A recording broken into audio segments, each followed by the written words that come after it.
네, 픽보이스 퀵보이스 시간입니다. 매일 YTN 라디오에서 진행한 수많은 인터뷰와 뉴스 중에서 저희가 특별히 이건 놓치면 안 돼 하는 거 딱 꼽아서 보내드리는 시간이죠. 픽해서 퀵으로 싸드립니다. 네, 오늘의 픽보이스 퀵보이스는 대선 전국을 뒤흔들고 있는 녹취 파문입니다. 과거 미국에서도 워터게이트 도청 사건 등 녹취나 음성 파일이 정치적으로 큰 여파를 일으킨 적이 많았습니다. 익히 알려진 이재명 후보의 욕설 논란, 또 윤석열 후보 배우자 김건희 씨의 통화 내용에 관한 기사들, 관심이 굉장히 높고 정치적인 공방도 뜨겁습니다. 이런 내용들 속에 몇 년 전에 일어난 미투 사건 관계자들도 소환되기 이르렀습니다. 여성을 대표하는 역할로 국민의힘 선대위에 있다가 그만두신 이수정 교수, YTN 라디오 황보선의 출발새 아침에 오늘 출연해서 여러 가지 이런 관련 이야기들 나눴는데요.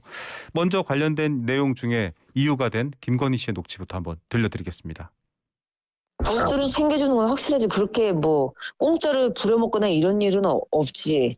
너무 삭막해. 나는 안희정이 불쌍하더만 솔직히. 나랑 우리 아저씨는 되게 안희정 편이야. 네, 윤석열 후보 부인 김건희 씨의 서울의 소리 관계자의 통화 녹음 내용입니다. 녹취된 내용이죠. 이미 대법원의 확정 판결이 난 사안이고 국민적인 관심을 끌었던 이슈였습니다.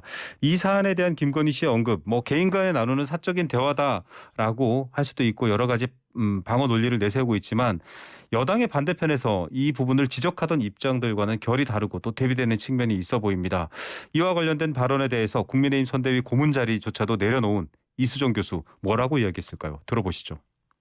사적 대화를 MBC라는 공영방송에서 결국은 이 안희정 관련 코멘트를 방송을 하실 때는 아마 안희정에 의해서 피해를 입었던 김지은 씨를 염두에 두지 않고 방송을 하지는 않았을 거예요. 그런데 이제 물론 김건희 씨의 이 지금 코멘트는 매우 부적절했다 이런 생각이 들지만 MBC도 저는 성토를 하는 겁니다. 더군다나 이제 김건희 씨가 줄리설로 굉장히 엑스파일로 오랫동안 고생하신 분이잖아요. 네. 저는 일단 대한민국 사회가 여성을 이런 식으로 격하해가지고 비난하는 걸 문제 제기를 어쨌든 해야 되겠다 이런 생각을 하고 있었고요. 예. 그런 차에 이제 김지은 씨의 얘기가 다시 또 언급이 되면서 사실은 겨우겨우 이제 일상으로 돌아간 피해자 아니시겠습니까 그분이? 네. 지금 이런 식으로 다시 공영방송 포함 재언급이 되면서 2차 가해에 이렇게 노출되고 싶으셨겠어요. 그러니까 어쨌든 누군가는 사과를 해야 될, 유감을 표명해야 될 입장이어서 그래서 그냥 정직하게 입장 표명을 했고 지금 페이스북 보시면 아시겠지만 김지은 씨가 입은 공공에 의한 피해나 줄리설로 인해 가지고 입은 결국은 김건희 여사도 피해를 입은 피해 당사자라고 전 생각을 한 거예요. 그렇기 때문에 유감 표명을 했고 만약에 유감 표명을 함으로 해가지고 정당은 나름대로 정당의 기반이라는 게 있습니다. 그런 기반이었던 사람들에게 혹시 논쟁이 돼서 캠프에 뭔가 좀 부작용이 생기면 그건 제가 원하는 일이 아니기 때문에 그렇기 때문에 제 있던 보직을 그냥 내려놓은 것입니다. 네. 자, 김건희 씨의 이 발언 자체도 부적절했지만 이거를 다시 또 내보낸 방송사도 문제가 있다라는 게 이수정 교수의 발언이었습니다. 김건희 여사도 피해 당사자다 이렇게 멘트를 했는데요. 내밀하고 복잡한 성폭력 피해의 특성상 섬세하게 다뤄져야 될 부분이 많습니다. 그런데 현재 대선 전국에서는 여야의 공격수단처럼 다뤄지고 있고 그런 원칙이나 여러 가지 보호를 위한 장치는 보이지 않습니다. 유튜브나 언론의 인용 보도를 통해서 다뤄지고 있는 이 상황 자체가 더 우려다라는 시각도 있죠. 특히 젠더 갈등적 요소라고 일컫는 남녀의 시각차, 해당 사건을 바라보고 있는 개인적 의견차가 여전히 크게 다투고 있는 상황입니다. 지속적으로 화제가 될 가능성도 큰 이슈입니다. 역시 이재명 후보의 가족 간 욕설 이야기도 마찬가지. 이 이야기의 맥락과 별개로 지속적으로 욕설 부분을 인격 부분에 대한 지적을 위해서 사용되고 있습니다. 이 욕설에 대해서 이수정 교수는 뭐라고 말했을까요? 들어보시죠. 국민의힘에서는 이재명 후보의 욕설 파일이요. 이것 공개하라 이렇게 촉구합니다. 교수님도 같은 의견이십니까? 이미 일부가 공개된 것으로 알고 사실상은 있고요. 많이 돼 있죠. 네, 저도 안 듣다가 이번에 어떻게 하다 보니까 올라와 있는 거를 하나 들어봤는데 정말 여성 비하적 욕설이 폭포수처럼 쏟아지더라고요.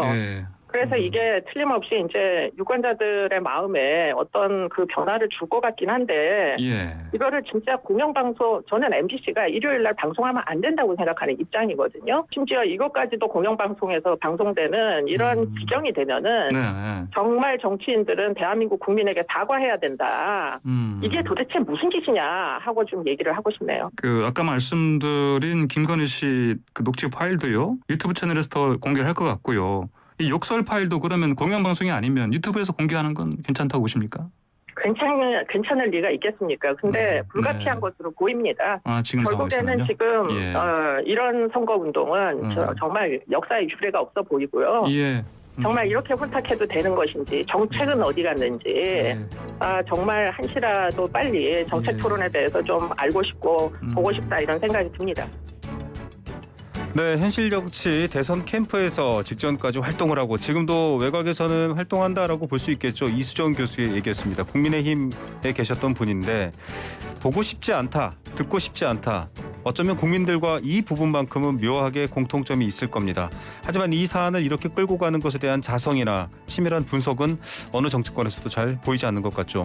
코앞으로 다가온 선거에 정책 이야기를 들여다볼 시간이 조금은 있었습니다만 이슈는 역시 개인사 이야기로 집중되고 있습니다. 맥락과 상황은 없애버리고 사건의 총체적인 흐름은 배제하고 잘려진 단면으로 서로만 공격하고 있는 상황, 청취자 여러분께서는 어떻게 판단하고 계십니까? 두 후보 모두 본인들과 관련된 녹음 파일에 대해서는 송구하다라고 직접 입장을 밝혔습니다. 코로나도 장기화하고 있고요. 먹고 사는 건 갈수록 어려워지고 있습니다. 노령화 문제도 심각하고 사회적 갈등도 많아지고 있는데 이 나라를 끌고 가시겠다라는 분들, 그분들을 위해 뛰고 있는 정치인들은 이 사안을 통해서도 한 번 더 배워보셨으면 좋겠다라는 생각 여러분도 하실 것 같습니다. 대화가 없는 시대의 대선을 보는 씁쓸한 마음, 오늘의 퀵보이스로 전해드렸습니다.